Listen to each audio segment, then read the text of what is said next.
Assalamualaikum warahmatullahi wabarakatuh, sahabat Menara Islam Kudus. Terdapat cukup banyak nabi yang tak disebut dalam deretan nama 25 nabi dan rasul. Apalagi dalam sejarah pra-Islam. Sebelum lanjut ke video, terima kasih yang sudah subscribe, like dan komen. Sahabat Menara Islam Kudus, Allah Subhanahu wa Ta'ala selalu mengutus nabi di tengah Bani Israel tanpa pernah terputus. Mengingat sifat Bani Israel yang mudah hengkang dari agama jika tak didampingi oleh utusan ilahi. Salah satu nabi yang jarang disebut yakni Nabi Syamil, atau ahli kitab menyebutnya dengan Samuel. Seperti apa sosoknya? Yuk kita bahas di sini. Nabi Syamil merupakan rasul yang diutus setelah era Nabi Musa alaihissalam. Sepeninggal Nabi Musa, Bani Israel hidup layaknya sekumpulan domba tanpa penggembala. Sebetulnya ada beberapa nabi yang diutus setelah wafatnya Nabi Musa. Namun Bani Israel gemar membunuh para nabi yang diutus di tengah mereka. Hingga puncaknya, Bani Israel kehilangan arah tujuan. Mereka melupakan syariat yang sebetulnya telah tertulis dalam Taurat. Namun sifat sombong menguasai mereka hingga Bani Israel pun terjatuh ke dalam kubangan penuh dosa. Bukan hanya maksiat, namun mereka juga melakukan kesyirikan dan dosa-dosa besar. Karena membangkang, Bani Israel pun mendapat petaka dengan munculnya seorang raja yang tirani lagi bengis. Sang raja menindas rakyatnya sendiri, yakni Bani Israel dengan kejam. Ia gemar menyiksa dan menumpahkan darah. Kerajaan Bani Israel pun gonjang-ganjing hingga musuh dari luar pun berdatangan menyerang. Saat itu Bani Israel benar-benar dalam kondisi terburuk.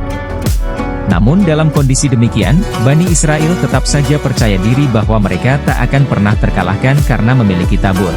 Bukannya bertawakal kepada Allah Subhanahu wa Ta'ala, mereka justru berpegang pada tabut dan sombong karena memilikinya. Setiap bangsa kala itu mengetahui bahwa siapa yang memiliki tabut tak akan pernah terkalahkan. Hingga suatu hari, tabut jatuh ke tangan bangsa Askalon. Sumber lain mengatakan mereka adalah kaum Amalikah yang terkenal bertubuh besar.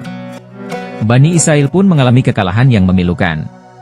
Sang raja tirani tewas dalam peperangan dengan bangsa Askalon. Sementara Bani Israel terusir dari negerinya demi menyelamatkan diri. Saat itu Bani Israel benar-benar di atas kesengsaraan hingga mereka pun menyadari kesalahan dan dosa yang mereka lakukan.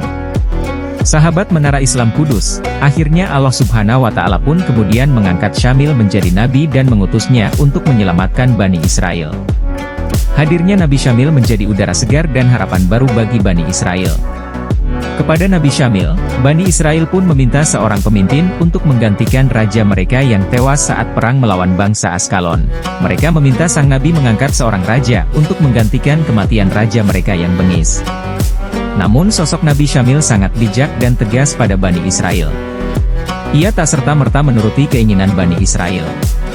Alih-alih menerima daftar keturunan raja dari kaumnya, Nabi Syamil memilih untuk meminta petunjuk Allah tentang siapa yang layak menjadi pemimpin. Beliau pun kemudian berani menunjuk seorang raja, meski ia tahu Bani Israel akan menolaknya. Petunjuk yang diterima oleh Nabi Syamil ialah pria bernama Talut yang ditunjuk Nabi Syamil untuk menjadi raja. Sang Nabi mengangkat Talut atas petunjuk Allah Subhanahu wa Ta'ala. Sebelumnya, beliau pun mengetahui sifat kepemimpinan yang Talut miliki. Nabi Syamil tahu betul bahwa keputusannya mengangkat Talut akan mendapat protes dari Bani Israel. Mengingat Talut bukanlah berasal dari keturunan raja, meski sejatinya Talut adalah keturunan dari Bunyamin, saudara Nabi Yusuf yang saleh. Dikisahkan bagaimana Nabi Syamil pertama kali bertemu Talut di sebuah gunung. Saat itu Talut yang merupakan anak petani tengah kehilangan keledainya. Bukan bertemu keledainya, Talut justru bertemu dengan sesosok pria yang bisa langsung ia kenali sebagai utusan Allah. Saat itu pula, Nabi Syamil baru saja mendapat petunjuk Allah Subhanahu wa Ta'ala bahwa ia akan bertemu calon raja bagi Bani Israel. Diketahuilah bahwa pria tinggi, tegap, saleh dan cerdas bernama Talut adalah raja pilihan Allah Subhanahu wa Ta'ala. Tapi saya adalah Bani Bunyamin, Bani yang paling tak dikenali di kalangan suku-suku keturunan Yakub. Saya tak tahu menahu tentang kepemimpinan ataupun kerajaan. Saya hanyalah pria miskin yang tak memiliki kekayaan, kata Talut pada Nabi Syamil. Dengan bijak, Nabi Syamil pun meyakinkan Talut, sesungguhnya Allah telah menghendakimu menjadi raja. Karena itu bersyukurlah dan kuatkanlah keimananmu. Nabi Syamil pun kemudian menghadirkan Talut ke hadapan Bani Israel. Ribuan protes ia dapatkan. Namun Nabi Syamil dengan tegas mengangkat Talut menjadi raja dan memerintahkan Bani Israel untuk taat kepada raja Sang Nabi Allah lalu mewasiatkan kepada Bani Israel agar pergi berperang di bawah kepemimpinan Talut untuk melawan musuh dan merebut kembali kerajaan Bani Israel.